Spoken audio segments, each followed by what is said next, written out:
사사기 16장 15절에서 22절까지 말씀 한 절씩 교도하도록 합니다. 들릴라가 삼손에게 이르되 당신의 마음이 내게 있지 아니하면서 당신이 어찌 나를 사랑한다 하느냐? 당신이 이로써 3번이나 나를 희롱하고 당신의 큰 힘이 무엇으로 말미암아 생기는지를 내게 말하지 아니하였도다 하며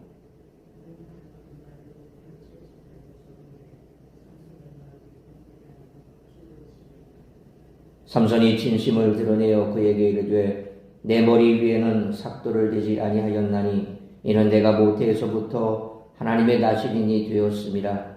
만일 내 머리가 밀리면 내 힘이 내게서 떠나고 나는 약해져서 다른 사람과 같으리라 하니라.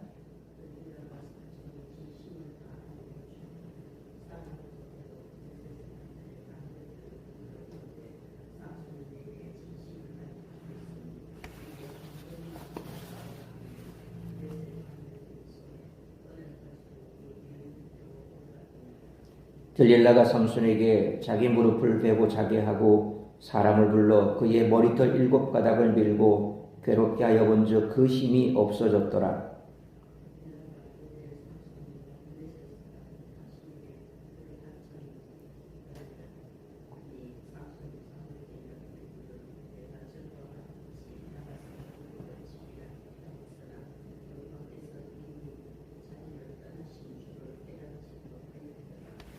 블레셋 사람이 그를 붙잡아 그의 눈을 빼고 끌고 가사에 데려가 놋줄로 매고 그에게 옥에서 맷돌을 돌리게 하였더라. 그의 머리털이 밀린 후에 다시 자라기 시작하니라. 아멘. 삼손은 결국 힘의 비밀을 누설했습니다. 들릴라의 집요한 시도가 마침내 열매를 맺었습니다. 놀라운 것은 삼손이 하나님께 드려진 나신이라는 자신의 소명을 인식하고 있었다는 점입니다. 이런 인식을 가진 사람이 눈에 보이는 대로 살았다는 것이 매우 충격적입니다. 하나님께 나신인으로서 사명을 받고 이를 인식하고 있던 삼손이 어떻게 그렇게 살았는지 의구심을 갖지 않을 수 없습니다. 이러보건대 아무리 하나님께 직접적으로 소명을 받았어도 그 인식에 일치하여 삶을 사는 것은 개인적인 책임이라는 사실을 알 수 있습니다. 왜 삼손은 영적 인식을 가지고 있었음에도 하나님의 영광을 위해 살지 않았을까요? 보기에 좋은 것들만 추구했기 때문에 그렇습니다.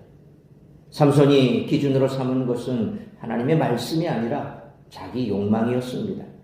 하나님의 말씀을 따르지 않고 눈에 보이는 것을 아무 생각 없이 쫓으면 죄에 점점 더 깊이 빠져 회복불능의 상태가 된다는 것입니다.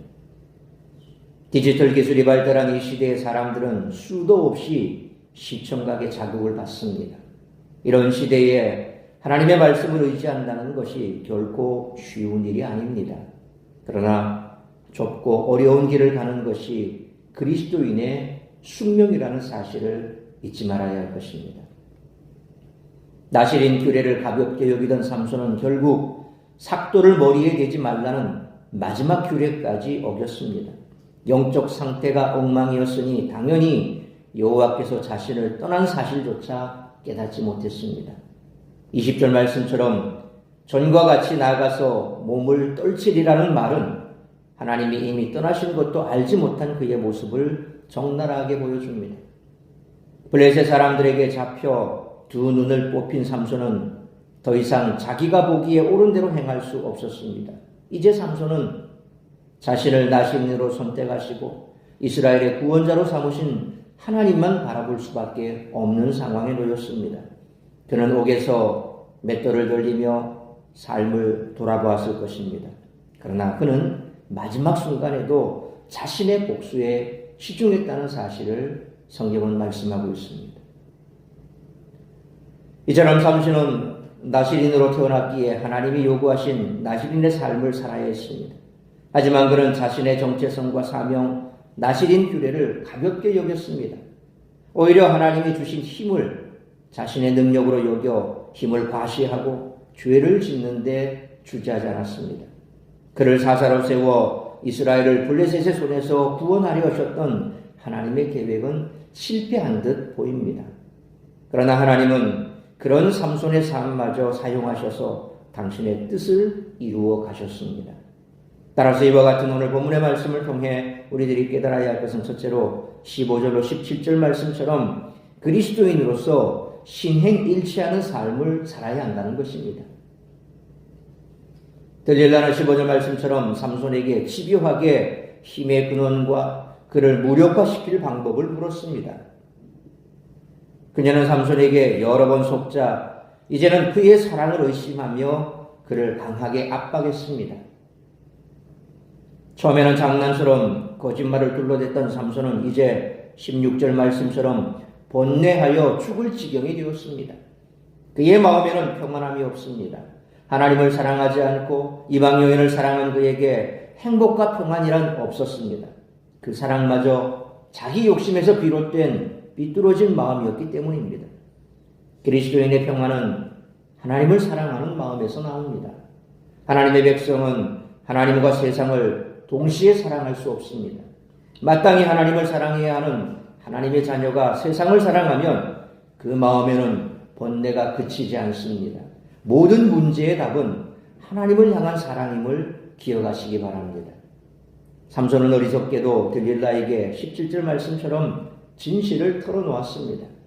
자신이 모태에서부터 나실인이 되었고 머리털을 밀면 힘을 잃어 다른 사람처럼 된다고 말했습니다. 이러한 고백은 그의 실제 삶과 매우 괴리되어 있습니다. 그가 자기 정체성을 기억하고 있었다는 사실이 참으로 놀라울 정도입니다. 그러므로 자신이 그리스도인이라고 하면서 비그리스도인들과 똑같이 사는 것은 삼손의 모습과 다르지 않으므로 그리스도인으로서 신앙 고백과 삶이 일치하는 신행일치의 삶을 살기 위해 항상 하나님의 사랑 안에 머무는 우리 모두가 되시기를 축원합니다. 두 번째로 18절로 22절 말씀처럼 하나님의 계획과 상관없이 마음대로 살면 안 된다는 것입니다. 18절로 19절 말씀처럼 삼손의 비밀을 알게 된 들릴라는 그를 자기 무릎에 뉘어 잠들게 한 후 그의 머리털을 밀었습니다. 그리고 블레셋 방백들을 불러 모았습니다. 20절 말씀처럼 잠옷을 끈 삼손은 이전처럼 그 위기를 넘길 수 있을 거라 자신만만해 말했지만 이미 여호와의 영이 떠나셨음을 알지 못했습니다. 모든 능력을 잃은 삼손은 손쉽게 블레셋 사람들에게 붙잡혔습니다. 삼손은 21절 말씀처럼 두 눈이 뽑힌 채로 감옥에서 맷돌을 돌리는 신세가 되었습니다. 그의 인생은 하루아침에 몰락한 것처럼 보이지만 사실 이전부터 그 조짐들은 있어 왔습니다. 이방 여인과의 결혼 기생을 찾고 사체를 수도 없이 만진 일들이 쌓이고 쌓여 결국 여호와의 영이 떠난 지경에까지 이른 것입니다. 그의 전락은 오랜 기간에 걸쳐 누적된 죄의 결과였습니다. 비록 그의 삶은 추락했으나 하나님의 계획은 실패하지 않았습니다. 민수기 6장 9절로 13절 말씀처럼 나실인이 규정을 어기면 일곱째 날에 머리카락을 밀고 새롭게 서약해야 했습니다. 삼손은 어쩌면 지금 새롭게 나실인 서약을 해야 하는지도 모릅니다. 22절 말씀처럼 그의 머리카락이 다시 자라기 시작했다라고 하는 본문의 진술이 아직 일말의 희망이 남았음을 암시해 주고 있습니다. 삼손은 한평생 나실인의 삶을 제대로 살지 못했지만 하나님은 그가 태어나기 전에 이미 13장 7절 하반절에 이 아이는 태에서부터 그가 죽는 날까지 하나님께 바쳐진 나실인이 됨이라 라고 예고하셨습니다. 그는 죽는 날까지 나실이라는 것입니다. 우리 역시 마찬가지입니다. 천국 올라가는 그 순간까지 우리는 하나님의 자녀라는 겁니다. 하나님의 자녀라고 하는 말은 뭡니까? 하나님께서 결코 포기하지 않는다는 겁니다. 나실이다, 죽기까지 나실이다 라는 말은 뭡니까? 그가 죽는 날까지 그 사명을 내가 기억하고 있다라는 말입니다. 하나님은 기억하십니다. 비록 삼손은 하나님을 시시때때로 잊고 자기 눈에 보기 좋은 대로 그렇게 살았지만 그래서 그는 하나님을 제대로 보지 못했지만 하나님은 계속 보고 계셨던 거죠. 죽는 날까지, 죽는 그 순간까지. 우리 역시도 하나님께서 우리를 하나님의 자녀 삼으셨기에 내 삶이 지금 어떤 상황에 있든지 하나님은 끝까지 우리를 붙들고 계신다는 겁니다. 우리가 자녀를 키울 때 자녀를 내 뜻대로 내 마음대로 그렇게 키우고 싶지만 그렇게 안 될 때도 있습니다. 내 뜻대로 내 마음대로 자녀가 그렇게 되지 않는다고 포기합니까? 절대 그렇게 되지 않습니다. 심지어는 옛날에 우리 부모님들은 이놈의 새끼 너 호적에서 밥버린다. 뭐 그런 말도 옛날에 가끔씩 하시는 분도 있었습니다. 호적에 판다는 게 뭡니까? 이제 너는 내 자식 아니야. 말은 그렇게 하지만 실제로 그렇게 합니까? 그게 안 된다는 거죠. 그게 부모 자식입니다. 우리가 하나님의 자녀라는 의미도 바로 그런 겁니다.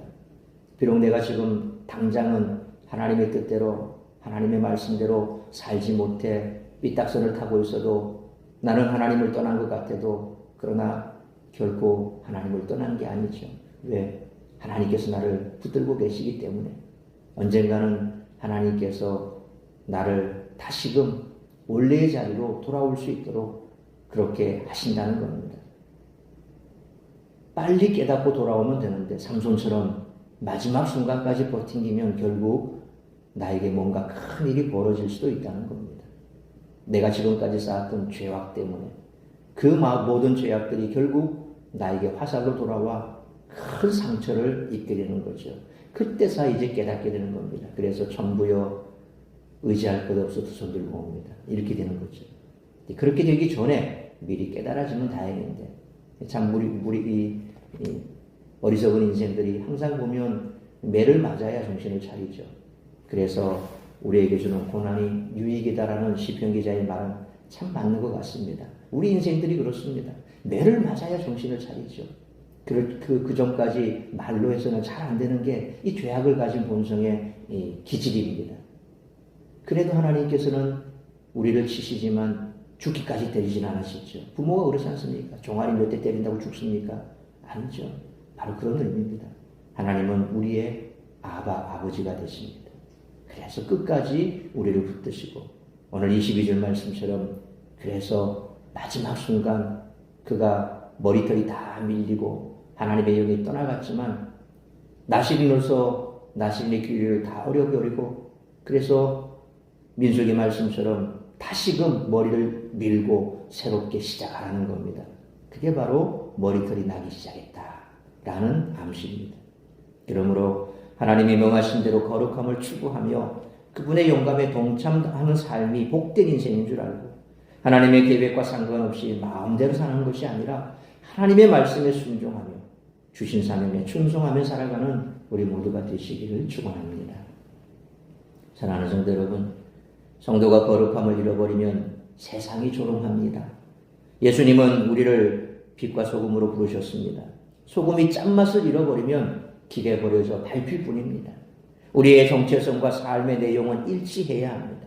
그러므로 그리스도인으로서 신앙 고백과 삶이 일치하는 신행 일치하는 삶을 살기 위해 항상 하나님의 사랑 안에 머물며 하나님의 말씀에 순종하며 주신 사명 충성하며 살아가는 우리 모두가 되시기를 주님의 이름으로 축원합니다. 기도하겠습니다. 거룩하신 아버지 하나님, 은혜와 사랑을 감사합니다.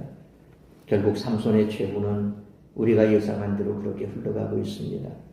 그러나 그러한 삼손을 바라보는 하나님의 안타까운 마음은 끝까지 삼손을 붙들고 계셨고 하나님의 뜻을 이루어 가시는 것을 보게 됩니다.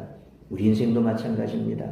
나는 세상에서 세상이 좋아 세상 가운데서 하나님이 없는 것처럼 그렇게 살고 싶어 몸부림치며 살아가지만 그렇다고 해서 하나님께서 우리를 포기한 것은 아닙니다. 그것을 우리는 늘 깨닫습니다. 그래서 하나님께서 우리에게 징계를 내리실 때 그 징계를 통하여 우리가 다시금 정신을 차리고 주께로 돌아오는 그와 같은 일들을 늘 반복하기도 합니다. 그럼에도 불구하고 하나님은 결코 우리를 포기하지 않으시고 끝까지 붙드시기에 이제는 진정 하나님의 사랑 안에 머물며 하나님께서 나에게 어떠한 존재인가를 늘 깨닫고 말씀 안에서 기쁨으로 말씀에 순종하는 삶을 살아가는 것이 참된 행복이요 그 기쁨이라고 하는 사실을 기억해야 할 줄 믿습니다. 오늘 다시 한번 우리의 삶을 돌이켜 삼손과 같이 눈에 보기 좋은 대로 내 생각대로 내 마음대로 살아가는 것이 기쁨이요 행복이 아니라 하나님의 사랑 안에 머물며 하나님께서 내게 주신 사명 감당하는 것이 우리에게 있어서 최고의 기쁨이요 하나님의 영광이 세상 가운데 드러나며 우리가 이 땅에 존재하는 존재 이유의 목적이며 우리가 살아가는 삶의 방식임을 잊지 않고 오늘 이 한날도 나를 통하여 이루고자 하는 하나님의 뜻이 무엇인지 그 뜻을 이루어드리는 복된 한날의 삶이 될 수 있기를 간절히 빌고 소원하오며 이 모든 말씀 우리 주 예수 그리스도의 이름으로 기도하옵나이다. 아멘.